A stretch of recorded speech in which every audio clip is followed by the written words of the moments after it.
What if the monster haunting your nightmares wasn't born from the internet, but something far older and darker, hiding behind the face of Slender Man?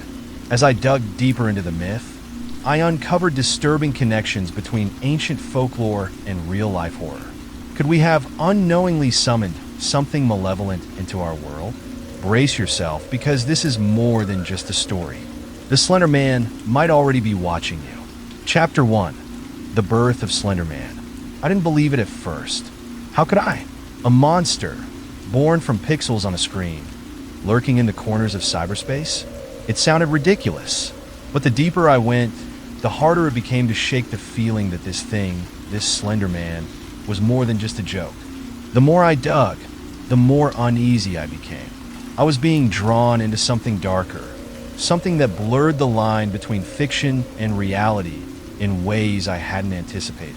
It all started in 2009 on a forum called Something Awful. If you're familiar with the site, you know the type, an online space where users traded memes, told jokes, and occasionally dabbled in the strange. A contest was announced. Create an image that would chill others to the bone. The entries were the typical fare: ghostly figures, shadowy silhouettes, haunted faces peeking from behind curtains. But one submission stood out. A tall, thin figure, impossibly elongated, dressed in a black suit, with no face. Just a blank, pale canvas where a man's features should be. The creator, Eric Knudsen, better known by his forum handle, Victor Surge, had added just enough context to make the image crawl under your skin. There were children in the picture, walking away as if they hadn't noticed the towering figure looming behind them. The accompanying text was simple but unsettling. These children had disappeared shortly after the photo was taken.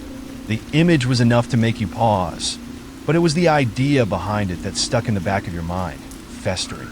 At first, I thought it was a joke, a creepy visual, sure, but nothing more. But the internet has a strange way of taking things and twisting them, making them real, at least in the minds of those who choose to believe. And people wanted to believe. They began adding their own stories to the Slender Man mythos. Each retelling, each contribution, warped the character into something more sinister, more real. I found myself scrolling through pages and pages of this material late into the night, the blue light of my screen casting eerie shadows across the walls. Users posted manipulated images, adding Slender Man into the background of family photos or abandoned playgrounds. One thread stuck with me, an old black and white photo of children playing near the woods, and just beyond the trees, there he was. It was subtle, so subtle that you almost didn't notice him at first, but once you did, you couldn't unsee it. His faceless head, that suit, those impossibly long arms. People weren't just sharing pictures, they were writing stories too. Creepypasta, they called it. Internet horror, passed from one forum to another like a digital campfire tale. The stories all followed a similar vein. Slender Man lurking in the woods, stalking his prey. Sometimes he took children, sometimes he drove people mad. The idea was that once you became aware of him, once you noticed him, he'd notice you too. That's when things would start to unravel. There was a video series that got a lot of attention, Marble Hornets. It started as a found footage horror project on YouTube, but it quickly became intertwined with the Slender Man myth. The footage was shaky, raw, and unsettling in a way that felt too real. The protagonist was being stalked by a tall, faceless figure, and the tension built with each episode. Something about the format, home video, glitchy editing, unexplained jumps in time, made it feel like it wasn't just a story. It felt like a glimpse into something you weren't supposed to see. I remember watching one episode at 3 in the morning, the room dark except for the glow of my laptop. There was a knock on the protagonist's door. The camera panned slowly as he approached it. My heart was racing.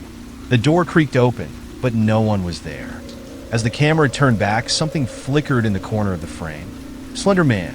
He hadn't moved, hadn't lunged, but the sight of him, still, silent, just standing there, sent a shiver down my spine. I slammed my laptop shut and sat there in the dark, pulse pounding in my ears.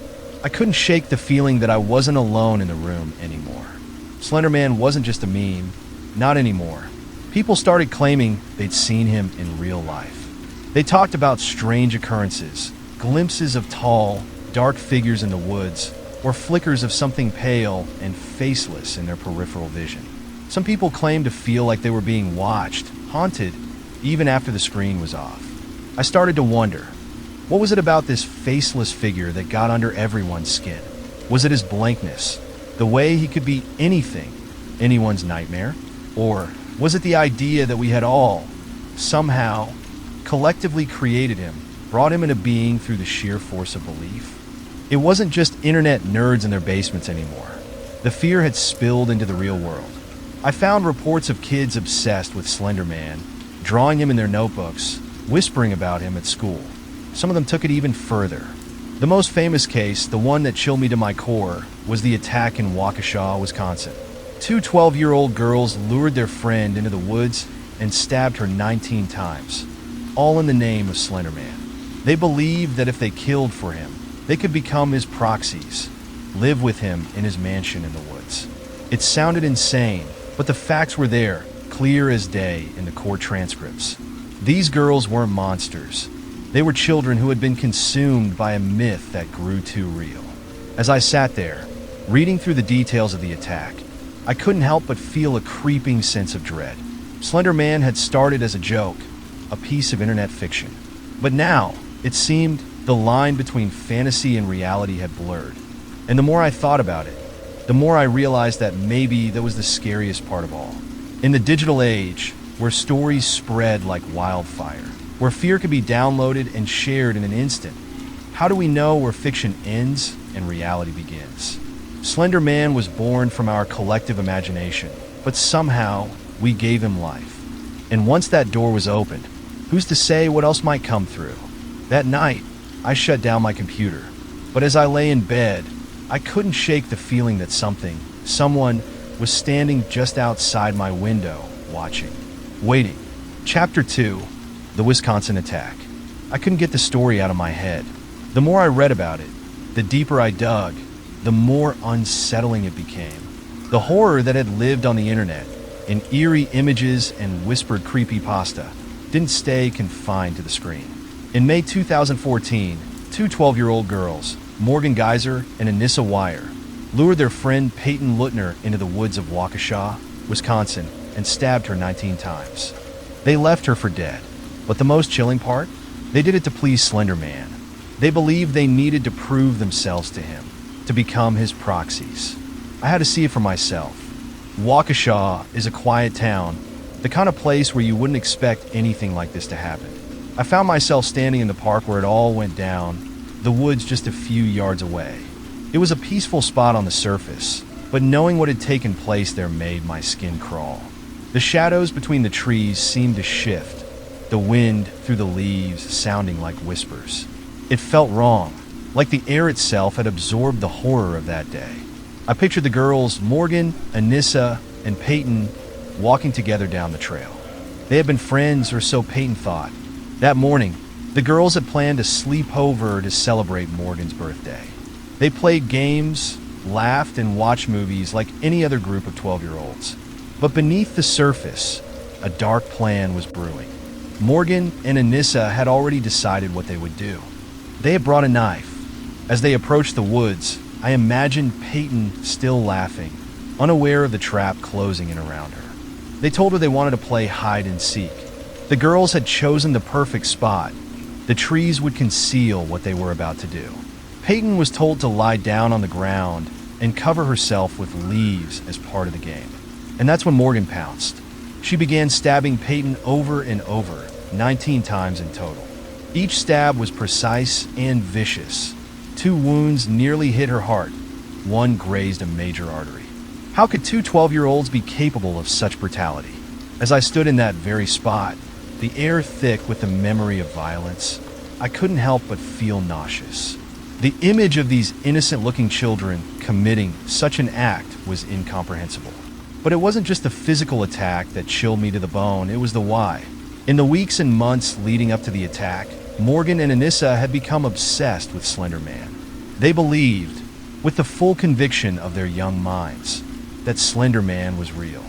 Not just a story, not just a fictional character from the depths of the internet, but a living, breathing entity who could find them, punish them, or reward them. They believed they had to kill for him. They called themselves his proxies. The plan, as Morgan and Anissa later revealed, was to murder Peyton and then walk to Slender Man's mansion, which they believed was hidden deep in Wisconsin's Nicolet National Forest. They thought the stabbing would prove their loyalty, that Slender Man would take them in, protect them. It was like a dark fairy tale they had told themselves. Only this time, they had taken it too far, beyond imagination and into a horrific reality. I found myself asking the same question over and over. How does a fictional character convince two children to commit such a brutal act? The answer is as complex as it is terrifying. The line between fantasy and reality is a fragile one, especially for children. They were vulnerable, susceptible to the power of suggestion. The internet, with its endless rabbit holes, had taken hold of their imaginations. And in Slender Man, they found something to believe in, something bigger than themselves, something that demanded sacrifice.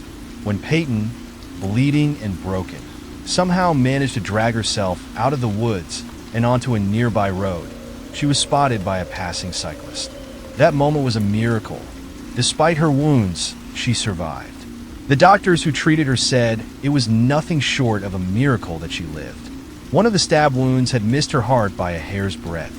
She was 12 years old, and she survived what no one should ever have to endure. Morgan and Anissa, after the attack, were found wandering along a nearby highway, headed toward their imagined destination, Slender Man's mansion. They were picked up by the police shortly after. During questioning, they showed no remorse, no understanding of the gravity of what they had done. They spoke matter-of-factly about their plan, their belief in Slender Man, and their desire to become his servants.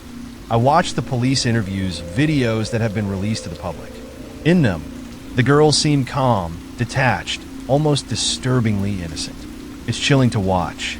They talk about Slender Man like he's real, like he's a figure of authority, someone they needed to appease. Morgan, especially, seems lost in her own world, unable to separate fantasy from reality. Anissa follows along, feeding into Morgan's delusions. In court, the defense argued that Morgan was mentally ill, suffering from early onset schizophrenia. It was revealed that she had a family history of the disorder.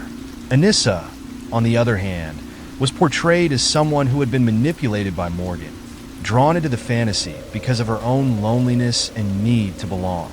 Psychiatric evaluations confirmed that both girls were deeply disturbed, unable to fully comprehend the horror of their actions. Morgan was eventually sentenced to 40 years in a mental institution, while Anissa received a 25-year sentence in a psychiatric facility. The courtrooms were packed, the media frenzy surrounding the case relentless. But even as justice was served, there was no satisfying conclusion. No one could truly explain how the fantasy of a faceless man from the internet could lead to real blood being spilled in the woods of a quiet Wisconsin town. As I left Waukesha, the weight of the story followed me. Slender Man wasn't just a myth anymore. He had reached out from the depths of the internet and touched the real world, leaving devastation in his wake. I wondered how many more kids were out there still believing, still lurking in the dark corners of the web, waiting for their own moment to act. I shuddered at the thought. The line between fiction and reality, I realized, wasn't just blurred, it had been shattered. And the echoes of that broken line were still out there, whispering in the minds of those willing to listen. Chapter 3, The Collective Unconscious. There's something unsettling about the idea of the collective unconscious. The more I delve into the Slender Man phenomenon, the more I realize that this wasn't just an internet meme that got out of hand. It was something older, something primal. As I spoke with psychologists and folklorists, the pieces started to fall into place. Slender Man wasn't the first myth to crawl out of the shadows and into reality. There's a reason he struck such a deep, universal chord with so many people. There's a reason why two girls would try to kill for him. The idea of the collective unconscious, first coined by Carl Jung, refers to a layer of the mind that all humans share, a reservoir of symbols, archetypes, and primal fears. These aren't just personal nightmares. They're fears that belong to all of us, lurking just beneath the surface, waiting for the right trigger to wake them up. Slender Man, as it turns out, Maybe just the latest incarnation of one of these deeply rooted fears. It wasn't long before I started to see echoes of Slender Man in much older stories, stretching back hundreds, even thousands of years. I remember one particularly chilling moment when I stumbled upon the legend of Der Grossmann, a figure from 16th century German folklore. The tall man, he was said to live deep in the forest, a faceless, towering figure with unnaturally long limbs. Parents would tell their children to stay close, lest the tall man snatch them away. The resemblance to Slender Man was uncanny. The same height, the same facelessness, the same tendency to stalk and take children who wandered too far into the woods. But it wasn't just Der Grossmann. All over the world, in different cultures and times, there have been stories of tall, menacing figures who abduct children, stalk the lost, and torment those who stray too far from safety. In the British Isles, there are legends of the Black Man, a shadowy figure said to appear in dark forests, preying on the unwary. In North America, tales of the Wendigo, a long-limbed, skeletal monster, have frightened the indigenous peoples for centuries. The parallels to Slender Man are eerie, too close to be mere coincidence. The more I looked, the more I found. In my conversations with psychologists, they suggested that Slender Man had triggered something deep within our collective psyche. Dr. Marion Vance, a clinical psychologist who specializes in myth and trauma, told me something that stuck with me. Slender Man isn't just a monster of the internet, she said, leaning in across her desk. He's an embodiment of a much older fear, the fear of being watched, being stalked by something that we can't understand or fight. It's a fear that has been with us since we lived in caves. Dr. Vance explained how urban legends and now internet-born myths tap into these unconscious fears and bring them to life. In the case of Slender Man, she said, what started as a fictional story became a vessel for the fear that lurks in the back of everyone's mind, that something could be out there, in the shadows, watching you, waiting to strike. Slender Man's facelessness is particularly unsettling. There's a deep psychological fear in seeing something that should have a face but doesn't. In the collective unconscious, the absence of a face represents the ultimate unknown. It's the void, the blank slate where we project our deepest fears. And because Slender Man doesn't have a face, he can be anyone. He can be anything. His blank visage allows him to slip into our minds and take on whatever form we fear most. But it wasn't just ancient myths that mirrored Slender Man. More contemporary stories, like the phenomenon of shadow people, also seem to have paved the way for his viral presence. Shadow people have been reported for centuries, often described as dark, faceless figures seen at the edges of vision, flitting between the conscious and unconscious realms. Many who experience sleep paralysis report seeing shadow people hovering near their beds, frozen in place as these figures loom over them. Again, the facelessness, the tall, looming figures, it was all too familiar. Slender Man, though born in the age of the internet, is simply the latest manifestation of this deep-seated terror. But unlike the shadow people or Der Grossmann, Slender Man didn't just linger in folklore. He spread like a virus. The internet, as Dr. Vance put it, acted as a breeding ground for this fear. In the past, these myths were passed down through stories and legends, she said. But the internet has given these fears a whole new way to grow. It allows myths like Slender Man to evolve at an exponential rate, reaching millions of people in seconds. I couldn't shake the feeling that I was watching a modern-day boogeyman come to life in real time. And it was terrifying how quickly Slender Man moved from fiction to something people truly believed in. It wasn't just the two girls in Wisconsin either. I came across reports of other children around the world who claimed to have seen Slender Man, or to have been contacted by him in their dreams. Stories of kids carrying knives to bed, afraid he might come for them in the night. In some cases, parents reported that their children had begun to draw pictures of Slender Man, even though they had never been exposed to the myth directly. Slender Man had crossed the line between reality and fiction, and once he had done that, he was no longer just an internet meme. He had become real in the minds of those who believed in him, and that belief was all it took to give him power. Slender Man had become a modern-day myth, a digital boogeyman who tapped into the deepest parts of our collective unconscious, feeding on our fears and growing stronger with every retelling.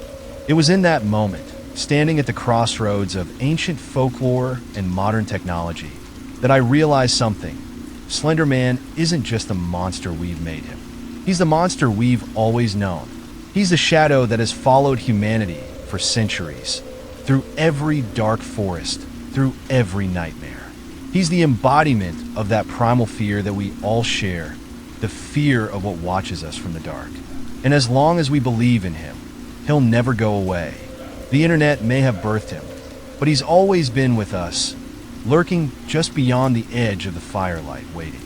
Chapter 4. The Internet as a Breeding Ground. I thought I'd seen enough of the Slender Man phenomenon after delving into the folklore, but as I plunged into the depths of online forums, I realized I was wrong. It was deeper, darker, and far more insidious than I had anticipated. The internet wasn't just where Slender Man was born, it was the very environment that allowed him to mutate, to evolve, and in some cases to escape into the real world. This wasn't just a story of digital horror. It was a story about how a monster becomes more than just an idea. I spent countless nights clicking through forums, reading post after post on sites like 4chan, Reddit, and it wasn't just the posts that unsettled me. It was the passion, the sincerity in the discussions. People weren't just entertained by Slender Man. They were consumed by him. Every retelling seemed to add something new. A whisper of a sighting in a local forest, a strange photograph of tall shadows in the background, or a vague and unsettling message that ended with, "He's coming." One night, I stumbled upon a thread buried deep in the labyrinth of Reddit. A user had posted a blurry photo taken in a wooded area, claiming it was proof that Slender Man was real.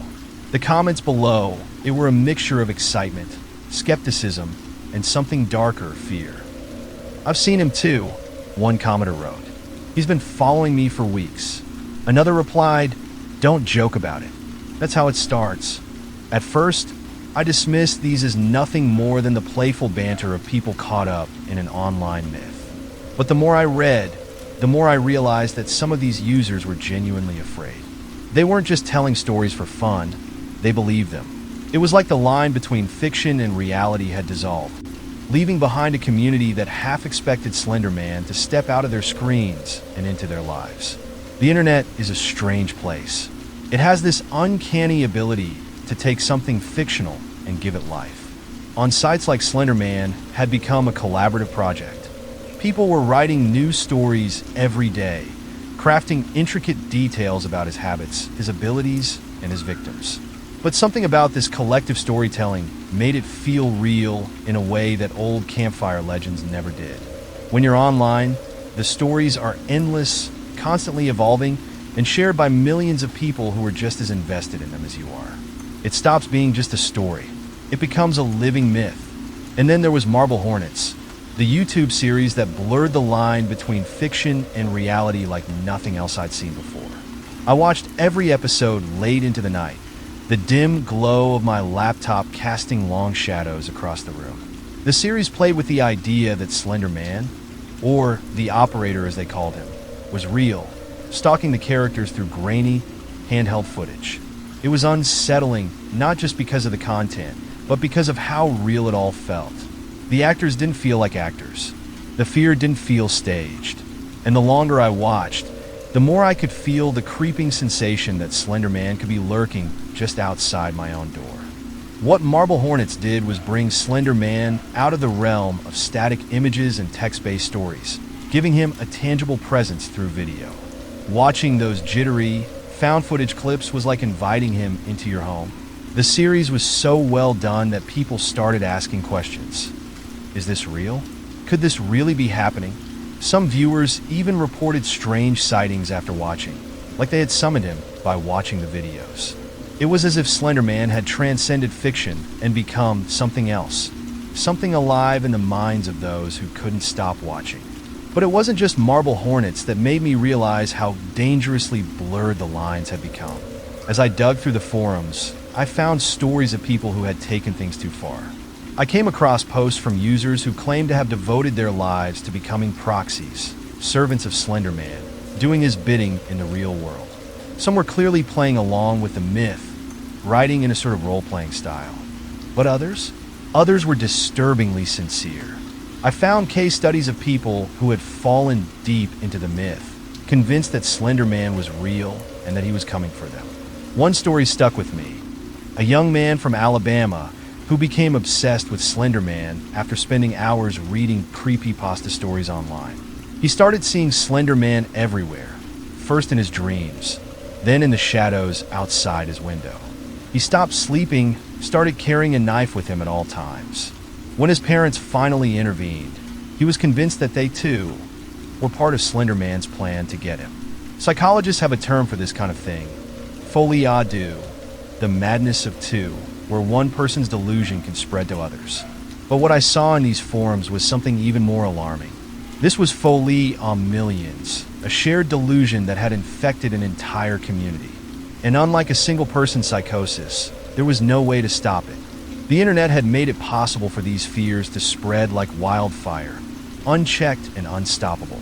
By the time I logged off that night, I couldn't shake the feeling that I had seen something more than just an urban legend taking on a life of its own. I had seen the birth of a new kind of horror, one that doesn't just live in stories or nightmares, but in the real world. Slender Man wasn't just a meme anymore.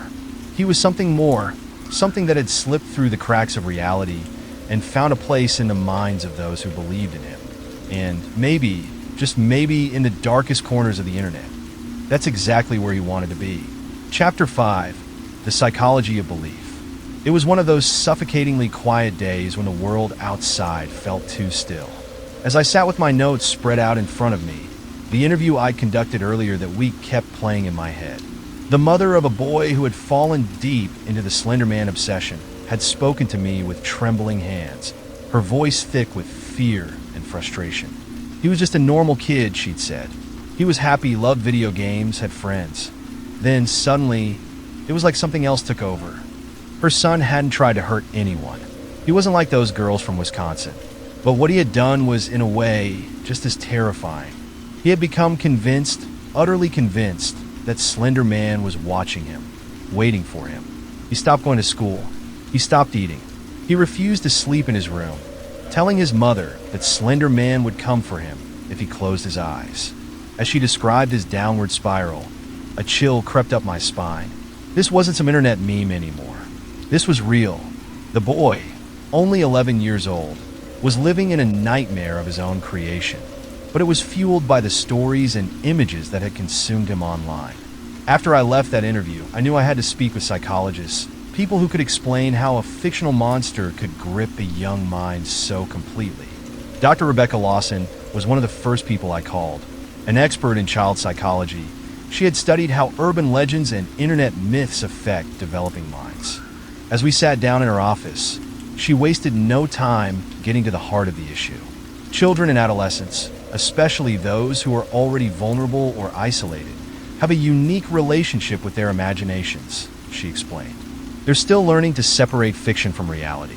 For some, stories like Slender Man are just that, stories. But for others, especially those who might feel disconnected from their real lives, these myths can offer something more. I pressed her for more details, wanted to understand what she meant. She leaned back in her chair, tapping a pen against her notebook. When you feel powerless, a figure like Slender Man, this tall, faceless being who controls everything, can become an obsession. It's not about wanting to believe. It's about needing to believe in something bigger than yourself. For some, that need becomes dangerous. She was right. I had seen it in the boy I had interviewed about. He didn't want to believe that Slender Man was watching him. He was terrified of it, but it was as though something inside him had shifted, like a part of his mind had latched onto the myth and refused to let go. And once that belief had taken root, it grew into something monstrous. I spent weeks after that interview digging into case studies, other children and teens who had fallen into similar delusions. There was a girl in Kansas who had become so convinced that Slender Man was haunting her that she refused to leave her house for months. She boarded up her windows, covered her mirrors, and kept the lights on at all hours. Her parents were at a loss, unable to break through to her. She was living in constant fear, convinced that any misstep would lead to an encounter with a faceless figure. Then there was the boy in England who had taken to carrying a knife with him everywhere he went, just in case Slender Man showed up. His friends thought it was a joke at first, until they realized that he wasn't kidding. When his parents found the knife under his pillow one night, they sent him to therapy. But by then, the damage had been done. He was too deep into the myth to simply snap out of it. Dr. Lawson told me that these kinds of stories weren't uncommon when it came to internet myths. It's not just Slender Man, she said. There are other urban legends that have had similar effects on young minds. The difference is that Slender Man, thanks to the internet, was able to spread so quickly and so pervasively that it reached kids who might never have encountered something like this otherwise. But what was it about Slender Man specifically that made him such a potent figure? I asked Dr. Lawson this, hoping she could explain why this particular myth had sunk its claws into so many people. It's the ambiguity, she said simply. Slender Man doesn't have a face, doesn't speak. He could be anything the viewer wants him to be. For some, he's a symbol of control, of power. For others, he's the ultimate predator, always watching, always waiting. And because he's so undefined, he becomes a blank canvas for fear. People project their deepest anxieties onto him. That's when it clicked for me. Slender Man wasn't just a character from a story. He was the embodiment of fear itself. A faceless figure, lurking in the shadows, with no clear motive, no clear weakness. He was a reflection of the unknown, and for young minds still grappling with the complexities of the world, that unknown was terrifying. Dr. Lawson and I spoke about the concept of the fine line between imagination and belief. It's one thing for a child to have an active imagination, to play pretend and create stories. But when does that imagination turn into something more dangerous? For kids who are already struggling, whether it's with anxiety, depression, or social isolation, that line can blur very easily, Dr. Lawson explained. They might start by playing along, but the more they immerse themselves in the stories, the more real it becomes to them. And the internet doesn't help. It's a feedback loop. They read a story, they get scared, they see a photo, they get more scared, and soon they're convinced that it's not just a story anymore. I couldn't help but think of the boy whose mother had called me. He hadn't tried to hurt anyone, but he had become trapped in a cage of his own fear, locked in a world where Slender Man was always watching. And that, in many ways, was just as terrifying as the violent acts committed in Slender Man's name. As I left Dr. Lawson's office, the sun had started to set. The shadows were growing longer, stretching out across the pavement. I couldn't shake the thought that somewhere, out there, another child was falling down the same rabbit hole. It was easy to dismiss Slender Man as a silly internet myth, but for those who truly believed, the monster was very real. Chapter 6: Copycats and Crimes. I didn't expect it. One brutal attack in Wisconsin. Sure, that seemed like the kind of thing the media would latch onto. An isolated incident, they'd say. But as I dug deeper, the cases began to pile up like a twisted nightmare. It wasn't just the girls in Waukesha. Slender Man had inspired others, and I couldn't shake the feeling that he had stepped out of the digital shadows and into the real world, leaving a trail of violence in his wake. The first case that caught my attention after Waukesha was a chilling one out of Ohio. A 13-year-old girl had attacked her own mother with a knife. The news barely made a ripple in the national media, drowned out by the shockwaves of other crimes. But the details were eerie. This girl, too, had fallen under the spell of Slender Man. She had been consumed by the myth, the faceless figure invading her thoughts, becoming an inescapable presence in her mind. And then one day she snapped. The attack happened late one evening in 2014. Her mother had been cooking dinner, completely unaware of the horror that was about to unfold. The girl, who had been withdrawn and obsessed with online stories of Slender Man for months, grabbed a kitchen knife. Without a word, she walked into the kitchen and plunged it into her mother's back. I had read the court documents and police reports. The mother, though critically injured, had managed to escape to a neighbor's house where she collapsed, bleeding and in shock. When police arrived, they found the girl sitting in her room, clutching the knife. Her hands were still trembling, and her eyes, according to the officer's report, were glazed over, as if she were staring through the walls into some dark place only she could see. During questioning, she had confessed. She said she had been hearing Slender Man's voice, urging her to do it, telling her that this was the only way to prove her loyalty to him. It was almost as if she believed she had no choice. Her mother survived, but the psychological scars ran deep. In interviews, she struggled to comprehend how her daughter, her sweet little girl, could be capable of such violence.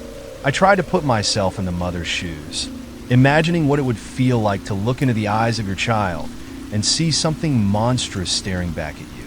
But I couldn't. It was a level of horror that felt almost too real to process. As I sifted through more reports, I stumbled across another case, this time in Florida. A 14-year-old girl had set her family's home on fire while they slept. The girl, who had become increasingly fascinated with Slender Man, claimed she wanted to burn the house down as a tribute to him.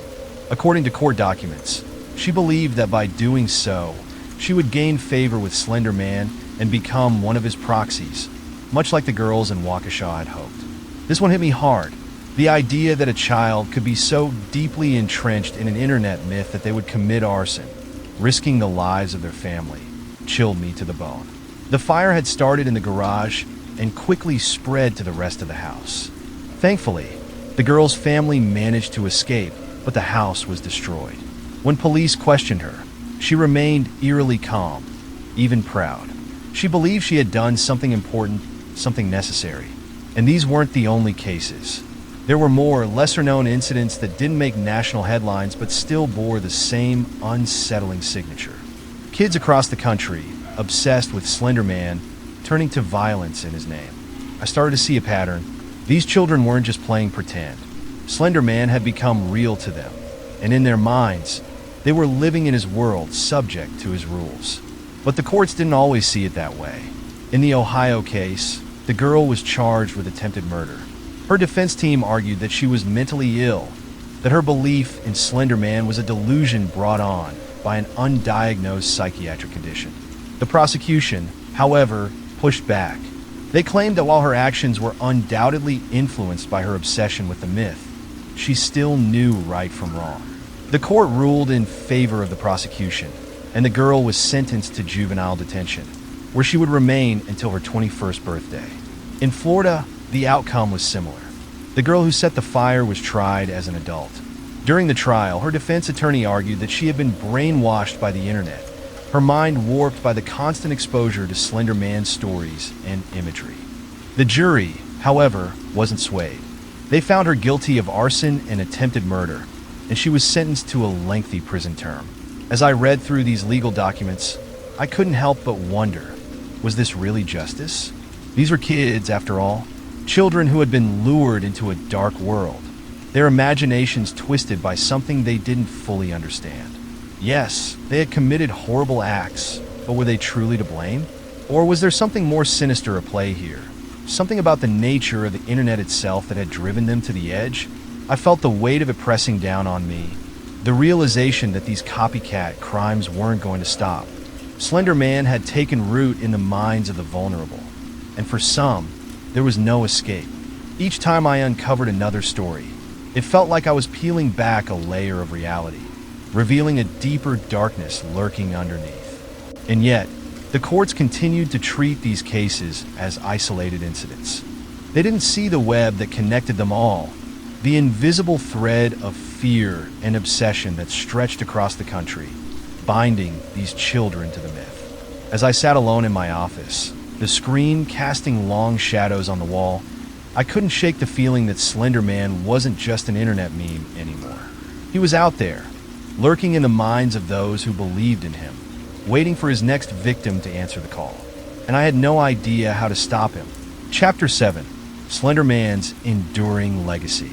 I didn't want to believe it. I had approached the whole Slender Man phenomenon as a product of the internet, a digital monster that spiraled out of control. But as I dug deeper, something began to gnaw at the back of my mind, like a splinter you can't quite reach. What if this wasn't just an online myth? What if something darker, something far older, was using Slender Man as a mask? The first time I encountered a story that challenged my assumptions, it felt like a crack in the foundation of everything I thought I knew. It was an account from a man in his 50s, claiming to have seen something resembling Slender Man in the early 1980s, long before the character was ever conceived. He had been hiking alone in the deep woods of the Pacific Northwest when he came across a clearing, eerily silent, devoid of the usual sounds of nature. There, at the edge of the tree line, stood a tall, faceless figure in a suit. No face, no features, just a blank, smooth head and impossibly long limbs. "I don't know what it was," the man had said, his voice shaking as he recalled the event. "But I ran. I didn't look back. I've never told anyone about it until now, because who would believe me?" His words stuck with me. At first, I dismissed it as a case of false memory, influenced by the stories circulating online. But then, there were more. Stories from people who had seen similar figures, silent, faceless entities lurking in the woods or at the edges of their vision. These accounts spanned decades, some going back as far as the 1960s, all describing the same thing: a tall, thin figure with no face. I felt a chill run down my spine as I pored over these stories. They didn't fit neatly into the framework of an internet horror myth. How could they? Slender Man was created in 2009, a product of Photoshop and the collective imagination of the Something Awful Forum. But the details, the faceless figure, the eerie sense of being watched, the sudden appearance in isolated areas, were all too similar. One night, deep in my research, I stumbled across a term that sent a jolt of fear through me: tulpas. In Tibetan mysticism, a tulpa is a being or object created through spiritual or mental powers. The more energy and belief that is fed into it, the stronger and more real it becomes. Could Slender Man have evolved into something more? Could the collective fear and obsession of millions have breathed life into a once fictional figure? The idea seemed ridiculous at first, fantastical even, but I couldn't shake it. As I dug into the concept of tulpas, I found stories of people who claimed to have accidentally created their own manifestations through intense focus and belief. These entities, once harmless, would sometimes take on a life of their own, growing darker, more malevolent. It was then that I came across the story of a woman named Karen. Her experience was unsettling, to say the least. She had become obsessed with Slender Man, reading every story, watching every video, until it consumed her. One night, she woke up in the middle of the night, unable to move. At the foot of her bed stood a tall, faceless figure. She described it as Slender Man, but something about her account felt different, more personal. She claimed that it wasn't just standing there. It was feeding off her fear, growing stronger as she trembled in its presence. I swear it was real. Karen had told me during our interview, her eyes wide and haunted. I could feel it. It wanted something from me, my fear, my energy. And the more scared I got, the closer it came. This wasn't just an isolated incident. I found more cases like hers. People who had obsessed over Slender Man only to find themselves experiencing strange, unexplained occurrences, figures lurking outside their windows, nightmares of being chased by a faceless man, even physical scratches and bruises that appeared overnight. I began to wonder, was it possible that Slender Man wasn't just a figment of the collective imagination, but a conduit for something darker? A malevolent force that had latched onto the myth, using it as a way to enter our reality? The more I looked, the more unsettling patterns emerged. I reached out to a paranormal researcher, Dr. Adrian Black, who had spent years studying the intersection of folklore and the supernatural. His theory sent a shiver down my spine. Myths are powerful, he said. They aren't just stories. They tap into the deepest fears of humanity, and those fears have energy. When enough people believe in something, even if it's fictional, it can manifest in ways we don't fully understand. Slender Man is just the latest incarnation of something much older, something that has existed in different forms throughout history. Dr. Black pointed to ancient myths of faceless beings. Der Grossman from German folklore, the tall man who haunted the Black Forest, stealing children in the night. There were also the shadow people, dark figures with no discernible features that people claimed to see out of the corner of their eye, always watching, always lurking. As I connected the dots, I began to see a terrifying possibility, that Slender Man was simply the modern face of an ancient fear a fear that had existed long before the internet, long before the first creepypasta was ever written. Could it be that the figure we know as Slender Man was a manifestation of something far older, something that has always been with us, waiting in the shadows, feeding on our fear? The more I uncovered, the more I began to doubt the reality I had once been so sure of. Was Slender Man just a story? Or had we inadvertently given life to something far more dangerous by believing in him? In the quiet of my office, as I stared at my computer screen, I couldn't shake the feeling that something was watching me. It was a ridiculous thought, but the fear was real. And that's when it hit me, that's how it starts. The more you think about it, the more you believe in it, the stronger it becomes. And maybe, just maybe, Slender Man or whatever it is was already here waiting. As we close this unsettling chapter on Slender Man, I can't shake the feeling that we may have only scratched the surface of a deeper, darker mystery. What began as an internet myth has spiraled into real-life horror, blurring the lines between fiction and reality. I invite you to share your thoughts, experiences, or fears in the comments. Have you encountered Slender Man or felt his presence lurking just out of sight? Join the conversation, and let's unravel this chilling enigma together.